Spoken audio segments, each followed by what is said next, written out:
여러분 안녕하세요. 손호라인입니다. 복부 데이비스 문제풀이 강의 46번째 강의를 시작해 보겠습니다. 이번 시간에는 유리나리 트랙 226번 문제부터 230번 문제까지 풀어보도록 하겠습니다. 문제를 보시면은 69세라는 표현이 있고요. 좀 고령의 환자라는 것을 알 수가 있고요. 69세 남자 환자에게서 혈뇨가 관찰되어지고 있대요. 그 다음에 추가적으로 오른쪽 부분에서는 하이드로네프로시스가 같이 포함되어져 있답니다. 그 다음에 여기서 중요한 포인트인데요. 방광 쪽에 메스 리전이 같이 관찰이 되고 있답니다. 이러한 데이터를 분석해 봤을 때 해당되는 보기 중에서 가장 흔하게 나타날 수 있는 방광의 튜머 타입이 어떤 건지 물어보고 있어요. 위의 내용을 잘 모른다 하더라도 방광에서 가장 흔하게 생길 수 있는 타입은 A번을 선택해 볼 수 있겠습니다. 이행 상피암이라고 해서 TCC가 가장 잘 발생하는 방광 캔서라고 보시면 되겠는데요. 또 연관되는 추가적인 포인트는 남성, 연령이 좀 높은 남성이라든지 또는 흡연의 과거력 이런 것들도 포함될 수 있겠습니다. 그래서 마지막 문장 정도만 잘 체크하시면 될 것 같아요. 그래서 가장 흔하게 발생되는 캔서 타입 이렇게 정리하시면 되겠습니다. 관련된 영상 보겠습니다. 이런 식으로 이미지가 주어질 수가 있어요. 이미지가 주어지고 방광 내부에 어떤 캔서 형태가 주어진 다음에 흔하게 발생되는 타입이 어떤 건지 물어볼 수 있습니다. 그래서 방광에 대한 초음파 이미지와 함께 이런 튜머 영상까지 체크하시면 되겠고요. 넘어가서 다음 문제 보겠습니다. 본문 내용 보시면은 폴리시스틱 키드니 질병의 상태에서 보시면은 약간의 통증이 동반돼 있다라고 설명을 하고 있습니다. 의심되는 것은 내부에 출혈이 발생된 레날 시스트라고 설명을 하고 있어요. 일반적인 단순 낭종이 아니라 내부에 출혈이 동반되어 있는 형태를 떠올려 보시면 되겠습니다. 그렇다고 한다면 초음파상에서 단순하게 어네코익한 형태가 아니라 내부에 로우 레벨 에코를 동반하고 있는 이러한 형태가 대표적인 출혈된 낭종이라고 보시면 되겠죠. 가장 가까운 정답은 B번 로우 레벨 에코가 낭종 내부에서 관찰된다. B번을 정답으로 보시면 되겠습니다. 여기 해당되는 표현 자체가 B번이기 때문에 짝지어서 잘 봐주시면 되겠고요. 넘어가서 다음 문제 보도록 하겠습니다. 본문 내용 보시면 의심되는 부분이 레날 아테리 쪽의 협착이 의심된다고 설명하고 있어요. 그래서 여기에 대한 평가를 하고 싶은데 레날 아테리 쪽에 대한 평가를 할 때 같이 사용되는 혈관 구조물이 어떤 건지 물어보고 있습니다. 먼저 정답을 찾아보면 A번을 선택해 볼 수 있겠고요. 레날 아테리와 함께 복부 대동맥을 통해서 여기 있는 아테리 쪽의 협착을 예상하는데 활용을 하고 있거든요. 이 부분에 대해서는 관련된 항목 보도록 하겠습니다. 영상에서 보시는 것처럼 레날 아테리 쪽과 함께 에이올타 쪽의 비율을 측정을 해서 이렇게 평가를 하게 돼요.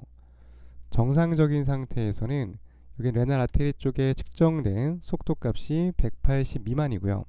그리고 복부 대동맥과 같이 합친 이 비율값이 3.5 미만입니다. 이 기준값을 기억하실 필요가 있어요. 그 다음 내용 보시면은 60% 미만일 경우에는 속도만 상승하고 이 값은 계속 낮은 경우인데요. 의미 있는 협착이 발생된 경우 절반 이상으로 협착이 진행됐다면 3.5보다 높은 값으로 값이 바뀌어지게 됩니다. 네, 그렇기 때문에 기본적인 개념 정도만 잘 체크하시면 될 것 같아요. 레날 아테리 쪽의 협착을 판단할 때는 복부 대동맥과 비율을 정해서 측정하게 되겠고요. 3.5까지가 정상으로 보고 이 값보다 큰 경우에는 협착이 있는 것으로 자료로 활용된다라고 정리하시면 되겠습니다. 넘어가서 다음 문제 보겠습니다. 이 문제 간단하기 때문에 바로 정답 찾아보도록 할게요. 문제에서는 보시면은 블래더 쪽에 아울렛 오브스트럭션이 있다라고 설명을 하고 있어요.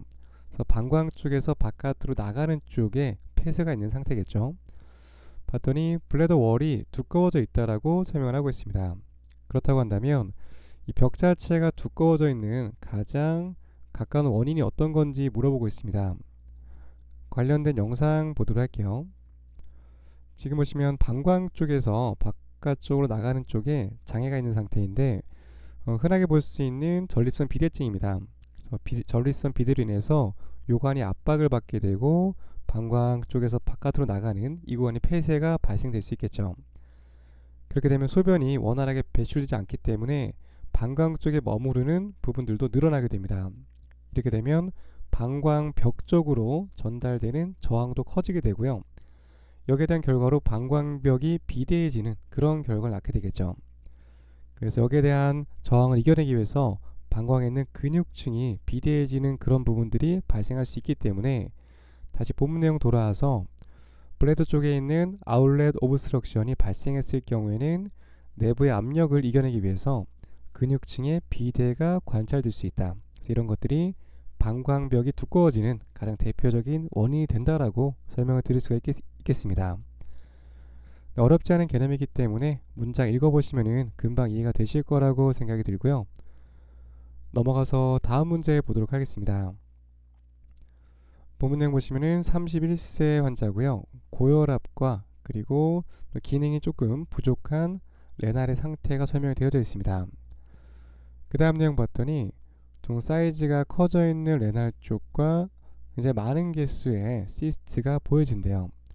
이런 것들을 종합적으로 판단해 봤을 때 가장 연관 있는 보기를 선택하는 문제입니다. 여기에 해당되는 것은 C번에 있는 폴리시스틱 키드니 디지라고 보시면 될 것 같고요.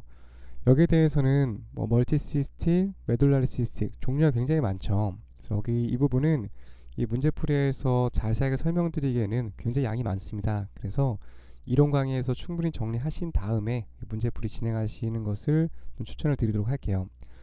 여기에 대한 부분들 이론 공부하실 때 확실한 차이를 잘 구분하셔야 되거든요. 그래서 레날 파트에서는 꼭 출제가 되는 부분이기도 하기 때문에 이 부분 잘 정리하신 뒤에 문제풀이를 진행해 보시면 되겠습니다. 그래서 정답 C번 체크하시면 될 것 같습니다. 이렇게 해서 230번 문제까지 풀어봤고요. 다음 시간에 계속해서 뒤쪽 문제 풀어보도록 하겠습니다. 네, 다음 시간에 뵙겠습니다. 감사합니다.